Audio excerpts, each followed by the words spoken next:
সাবুদানা টিক্কি বানাতে আমি এখানে নিয়েছি সাবুদানাকে আমি আগের দিন রাতেই জলে ভিজিয়ে রেখেছিলাম, সকালবেলা জল থেকে ছেঁকে তুলে নিয়েছি কালো কিশমিশ, নিয়েছি অরিগ্যানো, নিয়েছি সেদ্ধ করা আলু, নিয়েছি কুচনো ব্রাজিল নাট, নিয়েছি গ্রেট করা জিঞ্জার গার্লিক, পেঁয়াজ কুচি নিয়েছি, লঙ্কা কুচি নিয়েছি ঘরে তৈরি করা ছানা, আর নিয়েছি এক টুকরো লেবু।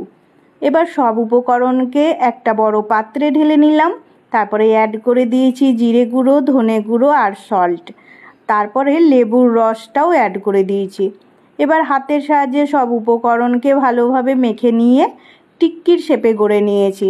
ওদিকে বসিয়ে দিয়েছিলাম তাওয়া গরম হতে, কারণ আমি এটা শ্যালো ফ্রাই করব।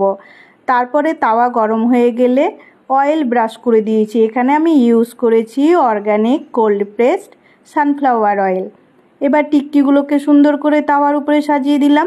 এক পিঠ যেই সেঁকা হয়ে গেল, উল্টো পিঠেও অল্প একটু অয়েল ব্রাশ করে উল্টো পিঠও ভালোভাবে সেঁকে নিলাম। ব্যাস তৈরি হয়ে গেল হেলদি টেস্টি সাবুদানা টিক্কি। এবার প্লেটের মধ্যে সুন্দর করে টিক্কিগুলোকে সাজিয়ে দিয়ে সার্ভ করে দিয়েছি সাথে টক দই, আর এনজয় করলাম ফ্যামিলির সাথে।